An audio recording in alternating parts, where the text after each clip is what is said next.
जी लगारी साहब, देखिए बहुत मुश्किल सूरत हाल है। मैंने एक दफ़ा किसी और प्रोग्राम में, हमारे ही प्रोग्राम में, आप किसी और मौके पर मैंने कहा था ये बात। मैं एक जनरल जीएचक्यू में एक मीटिंग हुई और वहाँ पर इस पर बड़े सवालात हुए थे, ख़ास तौर पर इस मामले पर। मैंने अर्ज़ किया था कि वफाक जो है वो तो सोशल सेक्टर में कुछ नहीं उसने करना है। वफाक ने तालीम के लिए कुछ नहीं करना है, वफाक ने सेहत के लिए कुछ नहीं करना है, वफाक ने लोकल बॉडीज़ के लिए कुछ नहीं करना है। वफाक ने 47 डिपार्टमेंट जो है उनको कनकरेंट लिस्ट से ख़त्म करके वो सूबों के हवाले कर दिए हैं। उसके बावजूद वफाक का जो बजट है वो पाकिस्तान के तमाम सूबों के मजमूई बजट से भी दुगने से ज़्यादा है। तो वफाक करता क्या है? वफाक की जिम्मेदारियाँ क्या हैं? वफाक को वैसे ही उस फार्मूले के तहत आना चाहिए था जो पाकिस्तान बनाते वक्त फाउंडिंग फादर्स ने कहा था। और फाउंडिंग फादर्स जो कायद-ए-आज़म की गारंटीज़ हैं सूबों के लिए और वफाक के लिए, वो गारंटीज़ को आप अब भी नाफिज करें। जो कुछ कहते थे कायद-ए-आज़म गलत नहीं कहते थे, या आपने बहुत बड़े बोझ अपने ऊपर लाद दिए वफाक ने। अपने बोझ शंट करें, इनको हटाएं अपने बोझ को। क्या इस तरह की चीज़ें जो हैं जिनको आप अपने ज़िम्मे लेकर बैठे हुए हैं और वो सारे महकमे जो डिवाल्व हो गए वो सारे वफाक में चल रहे हैं और वफाक उनके ऊपर कर रहा है, तो उनको वो नज़र नहीं आ रहा। ठीक है कि सूबों ने गलत किया है, सूबों के बाद पैसा आया है, सूबों ने अपनी इस्तात के मुताबिक खर्च नहीं किया। सूबों को डिवाल्व करना चाहिए ये नीचे लोकल बॉडीज़ की तरफ, और ये पैसा जो है नीचे जाना चाहिए।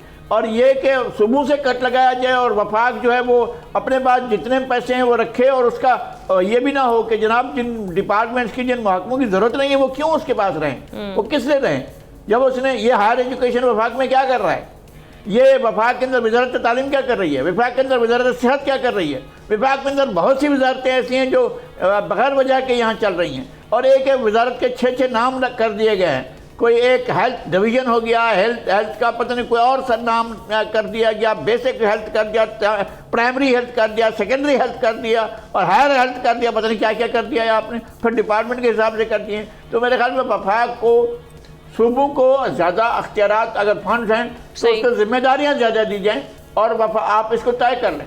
लेकिन ये नहीं हो सकता है ना कि आप वफाक के जो एक ऐसा पूल जिसमें चले गए हैं पैसे, आप कहें नहीं वफाक को वापस कर दिए जाएँ और वफाक अपनी जिम्मेदारियों को तयन भी ना करे और पता भी ना उसने डिलीवर क्या करना है।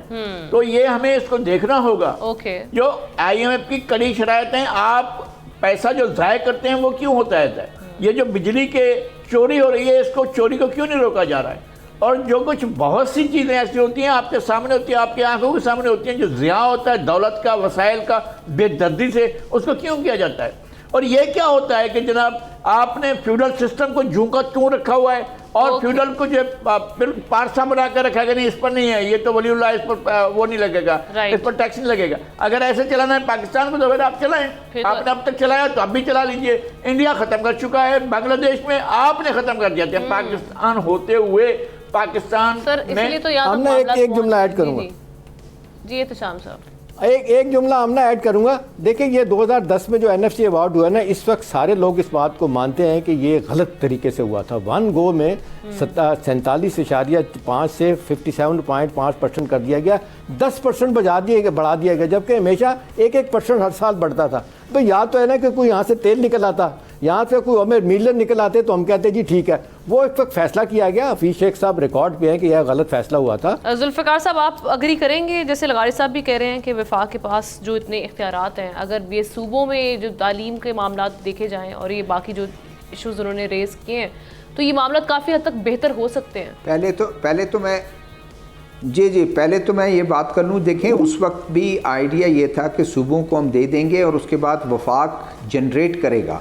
अब वफाक जनरेट करता नहीं है तो ये कसूर तो फिर वफाक का है कि वफाक जो हदफ टैक्सेस के मामले में रखता है, वो टैक्स डिपार्टमेंट के अच्छे खासे लोग जो हैं उन लोगों से मिलकर, बड़ी बड़ी इंडस्ट्रीज़ के साथ मिलकर, बड़े बड़े जो ट्रेडर्स हैं उनके साथ मिलकर, अब कस्टम का आप ख़ुद देखते हैं कि कस्टम का जो कुछ हुजम आता है वहाँ से उसका क्या वैल्यू, किस तरह डी वैल्यू करके उन चीज़ों की वो सारा कुछ होता है, स्मगलिंग होता है।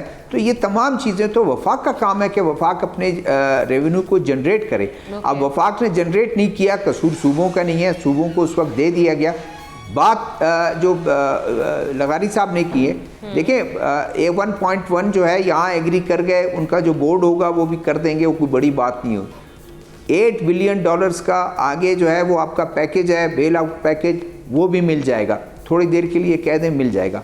लेकिन क्या आगे क्या होगा? सबसे बड़ी बात यह है कि हमने कहाँ से स्टार्ट करना है। अब अगर जिस तरह से कहते हैं बड़ा कड़ा वक्त है, वार फुटिंग बेसिस जो है, वार फुटिंग बेसिस पे हमने स्टेप्स लेने हैं। आप अगर सिर्फ ये हल नहीं है कि आप बिजली के बिल बढ़ा दें, गैस के बिल बढ़ा दें, उनके रेट्स बढ़ा दें, उनके टैरिफ बढ़ा दें और उसके बाद चोरी होती रहे, चोरी में इजाफा हो।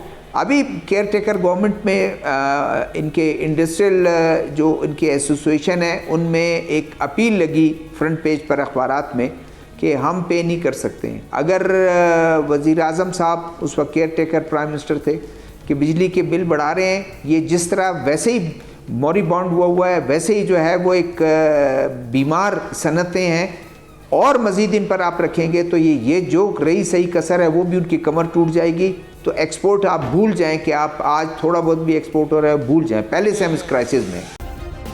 सब्सक्राइब करें और बेल दबाएं ताकि कोई खबर रह न जाए।